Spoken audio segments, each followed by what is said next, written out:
सोचिए, एक आंकड़ा जो एक मनोवैज्ञानिक सीमा को तोड़ देता है। एक करेंसी जो अपने अब तक के सबसे निचले स्तर पर है।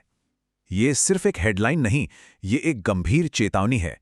ये भारतीय अर्थव्यवस्था के लिए उस ब्रेकिंग पॉइंट का सिग्नल है जहां ग्लोबल ताकतें और घरेलू कमजोरियां एक बहुत ही खतरनाक मोड़ पर आकर टकरा रही हैं।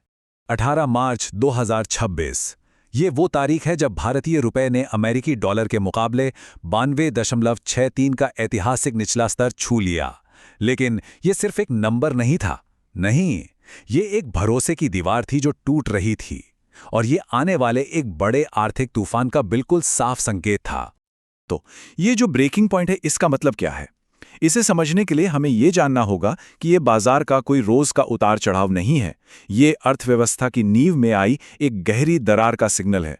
एक ऐसा असंतुलन जो कई दबावों के एक साथ आने से पैदा हुआ है।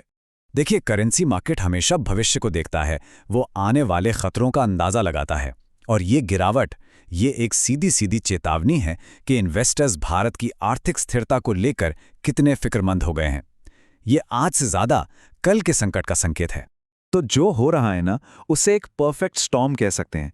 ये किसी एक वजह से नहीं हो रहा, नहीं, बल्कि ये 4 बड़ी मैक्रो इकोनॉमिक ताकतें हैं जो एक साथ एक ही समय पर इंडियन इकोनॉमी से टकरा रही हैं और एक दूसरे के असर को और भी ज्यादा बढ़ा रही हैं।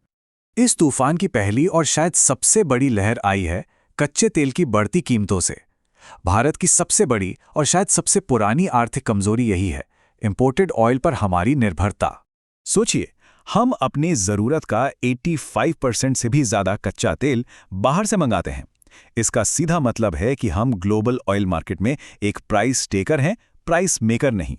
मतलब हम कीमत तय नहीं करते, हम बस कीमत चुकाते हैं। तो जब भी दुनिया में कीमतें बढ़ती हैं, हमें ज्यादा डॉलर खर्च करने पड़ते हैं और इसका सीधा दबाव रुपए पर पड़ता है। अब आते हैं दूसरी ताकत पर, कैपिटल आउटफ्लो, यानी विदेशी निवेशकों का भारतीय बाजारों से अपना पैसा बाहर निकालना। ये एक तरह से एक साइलेंट ड्रेन है जो चुपचाप हमारी इकोनॉमी की ताकत को बाहर खींच रहा है और रुपए को और कमजोर कर रहा है। ये जो फॉरेन इंस्टीट्यूशनल इन्वेस्टर्स होते हैं, FIIs, ये मार्केट में बड़ा पैसा लगाते हैं। लेकिन अब वो अपना पैसा निकाल रहे हैं, रुपए को डॉलर में बदलकर बाहर ले जा रहे हैं। सिर्फ एक दिन में 4,700 करोड़ रुपए से ज्यादा का आउटफ्लो। आप सोच सकते हैं कि इससे रुपए पर कितना प्रेशर बनता होगा। इस तूफान में तीसरा फैक्टर है डॉलर की अपनी ताकत। जब भी दुनिया में टेंशन बढ़ती है ना, तो इन्वेस्टर्स भागकर डॉलर में पनाह लेते हैं। और मजबूत होता डॉलर दुनिया भर की उभरती हुई इकोनॉमीज की करेंसी पर दबाव डालता है, और भारत भी इससे अलग नहीं है। और आखिर में चौथी ताकत है हमारा लगातार बढ़ता ट्रेड डेफिसिट, यानी व्यापार घाटा। इसे घर के बजट की तरह समझिए। अगर आपका खर्चा आपकी कमाई से लगातार ज्यादा है, तो आप कर्ज में डूबते जाएंगे। देश के साथ भी ठीक यही हो रहा है। हम एक्सपोर्ट से जितना कमा नहीं रहे, उससे कहीं ज्यादा इंपोर्ट पर खर्च कर रहे हैं। तो सवाल यह है कि इन सारी ग्लोबल वजहों का असर हमारे देश के अंदर कैसे होता है। कॉर्पोरेट बैलेंस शीट से लेकर हमारे आपके किचन तक इसकी असली कीमत चुकाता कौन है? ये एक दो-धारी तलवार की तरह है। एक तरफ वो कंपनियां हैं जो इंपोर्ट पर निर्भर हैं, जैसे एविएशन या इलेक्ट्रॉनिक्स। उनके लिए हर चीज महंगी हो जाती है। वहीं दूसरी तरफ हैं एक्सपोर्टर्स, जैसे हमारी IT और फार्मा कंपनियां। उन्हें डॉलर में पेमेंट मिलती है, तो कमजोर रुपए से उन्हें फायदा होता है। लेकिन इसका सबसे बड़ा असर हम सब पर पड़ता है, जिससे कहते हैं इंपोर्टेड इन्फ्लेशन। जब कच्चा तेल, खाने का तेल और इलेक्ट्रॉनिक पार्ट्स महंगे होते हैं, तो सिर्फ पेट्रोल डीजल नहीं, बल्कि ट्रांसपोर्टेशन भी महंगा होता है। और इसका सीधा असर हमारी सब्जियों से लेकर हर जरूरत की चीज पर पड़ता है। ये हर घर के बजट पर सीधा हमला है। तो इस पूरे तूफान के बीच में एक संस्था है जो इसे संभालने की कोशिश कर रही है, भारतीय रिजर्व बैंक यानी RBI। और वो इस संकट से निपटने के लिए एक बहुत ही कैलकुलेटेड और सधी हुई स्ट्रैटेजी अपना रहा है। RBI की स्ट्रैटेजी को कहते हैं मैनेज्ड डेप्रिसिएशन, मतलब एक कंट्रोल्ड गिरावट।